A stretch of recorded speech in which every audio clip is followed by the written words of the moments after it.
Pues victoria del Real Madrid en un partido muy extraño, donde el gran protagonista, para bien y para mal, ha sido Gerson Yabusel. Vente y vamos con las claves del encuentro.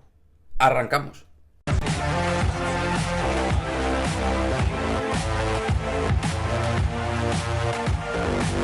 ¿Qué pasa, chicos? Muy buenas, bienvenidos a uno de los videoanálisis post partido de básquet más complejos que hemos hecho en este canal, porque cabe decir que ha sido un partido tremendamente raro, tremendamente extraño de definir, porque, bueno, el Real Madrid ha ganado un partido en el cual ha habido una abrumadora diferencia rebotadora. Yo hacía tiempo que no veía un equipo capaz de ganar un partido con tantos rebotes perdidos o no ganados, según como se quiera ver, según el lado de la pista, según el lado de la cancha. Porque la realidad es que el Real Madrid ha vivido en la primera parte de sus triples, de su tiro de 3, pero con una problemática de faltas de los jugadores interiores, de rebotes defensivos, de no obtener segundas opciones en ataque, de pérdidas de balón, es decir, con un mal control del funcionamiento del ritmo del juego, mientras Baskonia, en cambio, sí que era capaz de hacerse fuerte y grande y alto en la zona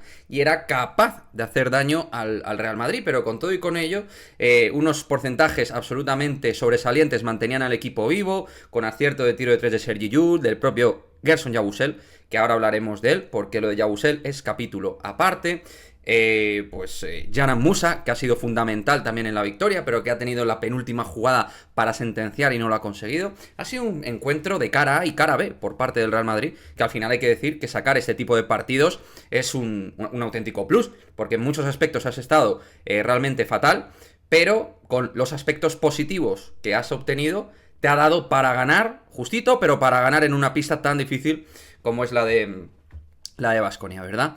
O sea que en ese sentido realmente también hay que decir que ha habido carácter, porque luego sí que en el último cuarto, aun con todas las dificultades, he visto que los chicos han empujado más los balones divididos, las situaciones donde no se sabía para quién era el rebote, y todo eso ha sido fundamental, esas miguitas para que en el último cuarto, y esa última jugada, es verdad, con Howard, que ha tenido el partido, pues al final nos lo hemos podido llevar.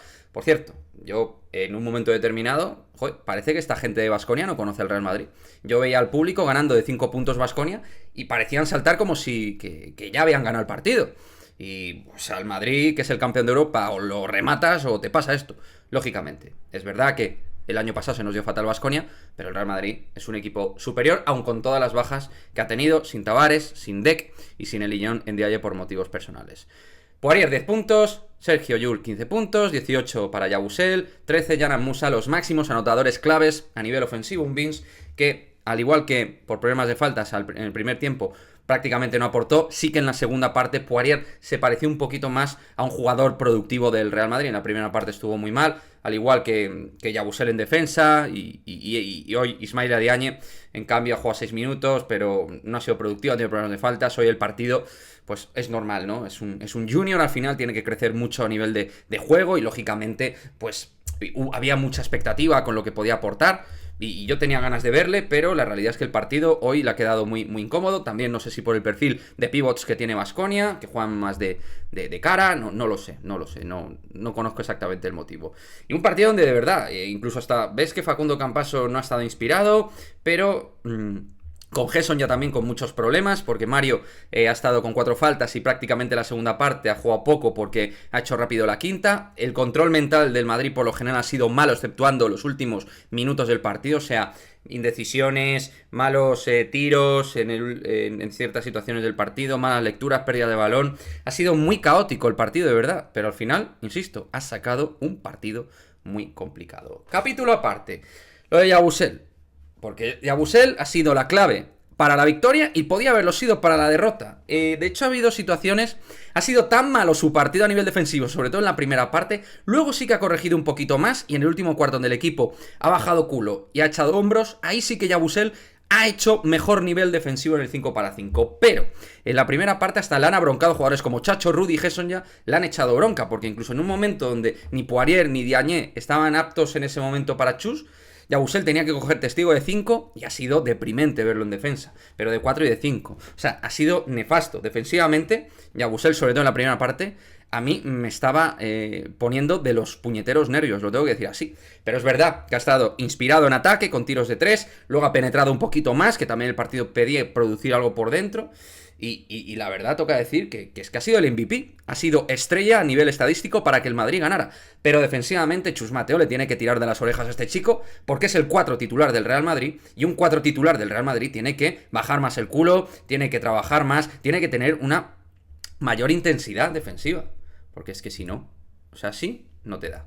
O sea, te da, pero no para ser una verdadera estrella Euroliga. Es un muy buen jugador, pero tiene unos apagones en el partido que me asustan y hacen que el equipo se vaya en algunas situaciones donde él está en pista. Pero en cambio ha tenido lanzamientos de 3 de muchísima calidad y ha sido un jugador combativo en ataque, ha sido un jugador protagonista y ha sido el MVP del Real Madrid. Pero un Jekyll and Hyde total de Yabusel, ¿no?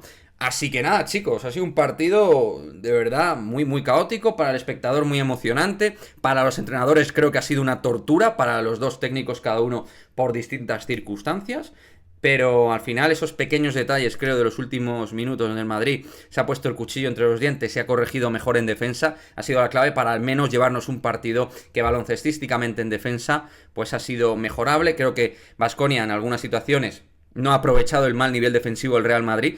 No sé, no he visto tampoco un Baskonia súper talentoso en este partido. No lo he visto claramente inspirado. Sí, muy bullicioso, el pabellón, con muchas ganas, mucho carácter el conjunto de Jan Peñarroya, pero en un partido donde el rival hubiera estado un poquito más acertado, nos hubiera hecho mucho daño. Pues las claves, ¿no? Lo que he dicho, el mal control de balón, pérdidas de balón, el tema defensivo a la hora de las ayudas ha sido en la primera parte nefasto, rebote defensivo, eso ha sido una cosa de locos como nos han reboteado, y sin poder obtener segundas opciones en ataque, que es verdad que no necesitábamos muchas, pero es que el equipo parecía un desierto en la zona por momentos, ¿no? Así que nada, de esa manera concluimos el resumen de las claves de la victoria del Real Madrid. Un Real Madrid que venía del clásico, de un partido que también hay que entender, que el desgaste de los partidos está ahí, de piernas. Veníamos de un partido que también ha requerido su exigencia. No tener a Tavares en la zona condiciona muchísimo. Y es verdad que lo camuflamos frente al Barça, pero no siempre lo vas a poder camuflar. Por lo tanto, todo eso también quiero ponerlo dentro del contexto de lo que ha sido el partido a nivel competitivo, ¿verdad? En fin, dejadme vuestra opinión, vuestro comentario y nos vemos en el próximo vídeo. Chao, chao.